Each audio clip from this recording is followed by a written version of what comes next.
ರಾಜಕೀಯ ಒಂದು ರೀತಿಯಲ್ಲಿ ಕ್ಲೈಮ್ಯಾಕ್ಸ್ ಹಂತಕ್ಕೆ ಬಂದು ತಲುಪಿದೆ. ಜೆಡಿಎಸ್ ಮತ್ತು ಕಾಂಗ್ರೆಸ್ನ ಒಳಜಗಳದಿಂದಾಗಿ ಈ ಸರ್ಕಾರ ಪತನ ಆಗುತ್ತೆ ಅಂತ ಬಿಜೆಪಿ ನಾಯಕರು ಸ್ಟೇಟ್ಮೆಂಟ್ಸ್ ಮೇಲೆ ಸ್ಟೇಟ್ಮೆಂಟ್ಗಳನ್ನು ಕೊಡ್ತಾನೆ ಇದ್ದಾರೆ. ಭಾರತೀಯ ಜನತಾ ಪಕ್ಷ ಆಪರೇಷನ್ ಮಾಡ್ತಾ ಇಲ್ಲ, ಆದ್ರೆ ಪಕ್ಷದ ಅಂದ್ರೆ ಜೆಡಿಎಸ್ ಮತ್ತು ಕಾಂಗ್ರೆಸ್ನ ಒಳಜಗಳದಿಂದಾಗಿ 22 ಮಂದಿಯಲ್ಲ ಬರೋಬ್ಬರಿ 30 ಶಾಸಕರು ಮೈತ್ರಿ ಸರ್ಕಾರವನ್ನ ಬೀಳಿಸ್ತಾರೆ, ಅವರು ರೆಸಿಗ್ನೇಷನ್ ಕೊಡ್ತಾರೆ ಅನ್ನೋದಾಗಿ ಹುಕ್ಕೇರಿ ಶಾಸಕ ಮಾಜಿ ಸಚಿವ ಉಮೇಶ್ ಕತ್ತಿಯವರು ಕಡ್ಡಿ ಮುರಿದ ರೀತಿಯಲ್ಲಿ ಮಾತುಗಳನ್ನಾಡಿದ್ದಾರೆ. ಬನ್ನಿ ಬಗ್ಗೆ ಮತ್ತಷ್ಟು ಡೀಟೇಲ್ಸ್ ಕೊಡ್ತಾರೆ ನಮ್ಮ ಪ್ರತಿನಿಧಿ ರವೀಶ್ ನನ್ನ ಜೊತೆ ಜಾಯ್ನ್ ಆಗ್ತಾರೆ. ರವೀಶ್, ಒಂದು ಕಡೆ ನಮಗೆ ಆಪರೇಷನ್ ಮಾಡುವಂತ ಅವಶ್ಯಕತೆ ಇಲ್ಲ, ಅನಿವಾರ್ಯತೆನೂ ಇಲ್ಲ, ಆದ್ರೆ 22 ಮಂದಿ ಅಲ್ಲ 30 ಮಂದಿ ಶಾಸಕರು ರೆಸಿಗ್ನೇಷನ್ ಕೊಡ್ತಾರೆ ಅಂತ ಕಡ್ಡಿ ಮುರಿದಂಗೆ ಹೇಳ್ತಾರಪ್ಪ ಉಮೇಶ್ ಕತ್ತಿಯವರು. ಹೆಂಗ್ ಸಾಧ್ಯ ಅಂತೇಳಿ? ಖಂಡಿತವಾಗಿಯೂ ಕೂಡ ಬಿಜೆಪಿ ನಾಯಕರುಗಳೆಲ್ಲ ಕೂಡ ಒಂದ್ ರೀತಿ ಗೊಂದಲ ಇದೆ ಅಂತಾನೆ ಹೇಳ್ಬೋದು. ಅಂದ್ರೆ ಒಬ್ಬೊಬ್ರು ಒಂದೊಂದು ರೀತಿ ಹೇಳಿಕೆಗಳನ್ನು ಕೂಡ ಕೊಡ್ತಾ ಇದಾರೆ. ಯಾಕಂದ್ರೆ ಯಡಿಯೂರಪ್ಪನವ್ರು ನಾವು ಆಪರೇಷನ್ ಮಾಡ್ತಾ ಇಲ್ಲ ಅನ್ನೋ ಮಾತುಗಳನ್ನು ಕೂಡ ಹೇಳ್ತಾರೆ. ಆದ್ರೆ ಆಯನೂರು ಮಂಜುನಾಥ್ ಅವರು ಹೇಳ್ತಾರೆ ಬಾಲನ್ನ ಈಗ ಕಳಿಸಿದೀವಿ ಕಾಂಗ್ರೆಸ್ ಕಡೆ, ಹಾಗಾಗಿ ಆ ಬಾಲ್ ಎಲ್ಲಿ ಹೋಗಿ ನಿಲ್ಲುತ್ತೆ ಅನ್ನೋದು ಕೂಡ ಕಾದ್ ನೋಡೋಣ ಅಂತಾರೆ. ಮತ್ತೊಂದ್ ಕಡೆ ಉಮೇಶ್ ಕತ್ತಿ ಅವರು 30 ಜನ ಶಾಸಕರು ರಿಸೈನ್ ಮಾಡ್ತಾರೆ ಅಂತಾರೆ. ಹಾಗಾಗಿ ಬಿಜೆಪಿಯಲ್ಲೂ ಕೂಡ ಒಂದ್ ರೀತಿಯಲ್ಲಿ ಗೊಂದಲ ಮನೆ ಮಾಡಿದೆ ಅಂತಾನೆ ಹೇಳ್ಬೋದು. ಯಾರೊಬ್ಬರಿಗೂ ಕೂಡ ಕ್ಲಾರಿಟಿ ಇಲ್ದಂಗಾಗಿದೆ. ಹಾಗಾಗಿ ಅವರು ಕೂಡ ನಾಳೆ ಸಂಜೆ ಕೂಡ ಕಾದು ನೋಡುವ ತಂತ್ರಕ್ಕೂ ಕೂಡ ಶರಣಾಗ್ತಾರೆ ಅಂತ ಕೂಡ ಹೇಳಲಾಗ್ತಾ ಇದೆ. ಹಾಗಾಗಿ ನಾಳೆ ಏನಾಗುತ್ತೆ ಅನ್ನೋದು ಕೂಡ ಕಾದು ನೋಡ್ಬೇಕಾಗಿದೆ. ಆದ್ರೆ ಸದ್ಯದ ಮಟ್ಟಿಗೆ ಈಗಾಗಲೇ ಕಾಂಗ್ರೆಸ್ನ ಎಲ್ಲರ ಒಂದು ಚಿತ್ತ ಇದೆ. ಅದ್ರ ಜೊತೆಗೆ ಈಗಾಗಲೇ ನಾಳೆ ಬೆಳಿಗ್ಗೆ ಒಳಗಡೆ ಎಲ್ಲಾ ಶಾಸಕರು ಕೂಡ ಬೆಂಗಳೂರಿನ ಹಾಜರಿರಬೇಕು ಅಂತ ಕೂಡ ಬಿಎಸ್ಪಿ ಸೂಚನೆ ಕೊಟ್ಟಿರೋದ್ರಿಂದ ನಾಳೆ ಎಲ್ಲಾ ಬಿಜೆಪಿ ಶಾಸಕರು ಬರ್ತಾರೆ. ರವೀಶ್, ನಾಳೆ ಬೆಳಗ್ಗೆ ಬೆಂಗಳೂರಿಗೆ ಎಲ್ಲಾ ಶಾಸಕರು ಬರ್ಬೇಕು ಅಂತ ಹೇಳಿ ಬಿಎಸ್ವೈ ಸ್ಪಷ್ಟ ಸೂಚನೆ ಕೊಟ್ಟಿದ್ದಾರಲ್ವಾ, ಅದ್ರ ಉದ್ದೇಶ ಏನು ಹಾಗಾದ್ರೆ ಅಂತ ಹೇಳಿ?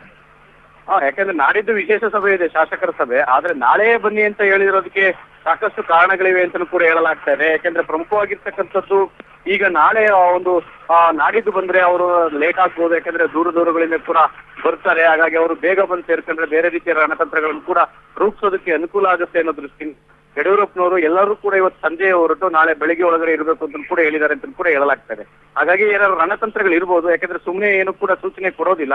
ಹಾಗಾಗಿ ರಣತಂತ್ರಗಳಿಂದನೇ ಆ ಒಂದು ಶಾಸಕರಿಗೂ ಕೂಡ ಒಂದು ರೀತಿಯಲ್ಲಿ ಬುಲಾವ್ ಕೊಟ್ಟಿದ್ದಾರೆ ಅಂತ ಹೇಳ್ಬೋದು. ಜೊತೆಗೆ ಉಮೇಶ್ ಕತ್ತಿ ಅವರು ಹೇಳೋದು ಒಳಜಗಳದಿಂದ ಸರ್ಕಾರ ಬಿದ್ರೆ ಅದಕ್ಕೆ ನಾವು ಜವಾಬ್ದಾರ ಅಲ್ಲ, ಆದ್ರೆ ಮತ್ತೊಂದು ಮಾತು ಹೇಳ್ತಾರೆ, ನಾವೇನು ಮಠ ಕಟ್ಕೊಂಡು ಕೂತಿಲ್ಲ, ರಾಜಕೀಯ ಮಾಡೋದಕ್ಕೆ ಬಂದಿದ್ದೀವಿ ಅಂತ ಹೇಳಿ. ಸೊ ಎಲ್ಲರ ಮಾತುಗಳನ್ನ ಗಮನಿಸ್ತಾ ಇದ್ರೆ ಏನು ಬೆಳವಣಿಗೆ ನಡೀತಾ ಇದೆ? ಹಾಗಾದ್ರೆ ಎಲ್ಲರಿಗೂ ಸ್ಪಷ್ಟ ಮೆಸೇಜ್ ಪಾಸ್ ಆಗಿದೆ ಹಾಗಿದ್ರೆ? ಖಂಡಿತವಾಗಿಯೂ ಕೂಡ. ಯಾಕೆಂದ್ರೆ ರಾಜಕಾರಣದಲ್ಲಿ ಬಿಜೆಪಿ ಕೂಡ ಒಂದ್ ರೀತಿಯಲ್ಲಿ ಸನ್ಯಾಸಿ ಪಕ್ಷ ಅಲ್ಲ. ಅವರು ಕೂಡ ಅಧಿಕಾರಕ್ಕಾಗಿ ಏನೆಲ್ಲ ರಣತಂತ್ರಗಳನ್ನ ರೂಪಿಸ್ಬೇಕು ಅದು ರೂಪಿಸ್ತಾ ಇದ್ದಾರೆ. ಮೇಲ್ನೋಟಕ್ಕೆ ಅವರು ನಾವು ಆಪರೇಷನ್ ಕಮಲ ಮಾಡ್ತಾ ಇಲ್ಲ, ಬೇರೆ ಯಾವುದೋ ರೀತಿಯ ಚಟುವಟಿಕೆ ತೊಡಗಿಲ್ಲ ಅಂದ್ರೂ ಕೂಡ ಆಂತರಿಕವಾಗಿ ಸಾಕಷ್ಟು ಕಾರ್ಯಚಟುವಟಿಕೆಗಳು ಕೂಡ ನಡೀತಾ ಇದೆ ಅನ್ನೋದ್ರೂ ಕೂಡ ಎರಡು ಮಾತಿಲ್ಲ ಅಂತಾನೆ ಹೇಳ್ಬೋದು. ಹಾಗಾಗಿ ಬಹಳಷ್ಟು ನಾಯಕರು ಕೂಡ ಬ್ಯುಸಿ ಇದ್ದಾರೆ. ಅದ್ರ ಜೊತೆಗೆ ಈ ಒಂದು ಚಟುವಟಿಕೆಗಳು ಕೂಡ ನಿರತರಾಗಿದ್ದಾರೆ.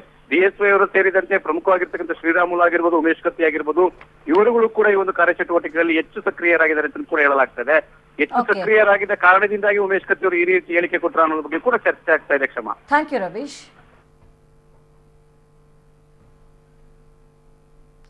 ಸಮ್ಮಿಶ್ರ ಸರ್ಕಾರ ಯಾವುದೇ ಕಾರಣಕ್ಕೂ ಬೀಳೋದಿಲ್ಲ, ಒಂದು ವೇಳೆ ಬಿದ್ರೂ ಯಡಿಯೂರಪ್ಪ ಸಿಎಂ ಆಗೋದಿಲ್ಲ ಅಂತ ಸಚಿವ ಎಚ್.ಡಿ. ರೇವಣ್ಣ ಹೇಳಿದ್ದಾರೆ.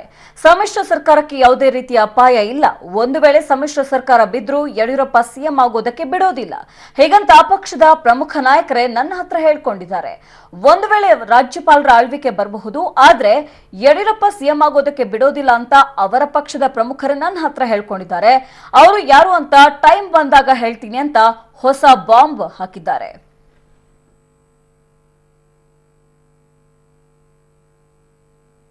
ಪಾಪ ಯಡಿಯೂರಪ್ಪನವರಿಗೆ ಪಾಪ ನಮ್ದೇನಿಲ್ಲ, ಬಿಜೆಪಿ ಪಾರ್ಟಿ ಒಳಗೆ ಅವರೇ ಬಂದು ಮುಖಂಡರುಗಳು ನನ್ನ ಹತ್ರ ಟಾಪ್ ಲೆವೆಲ್ ಮುಖಂಡರು ಹೇಳ್ತಾರೆ.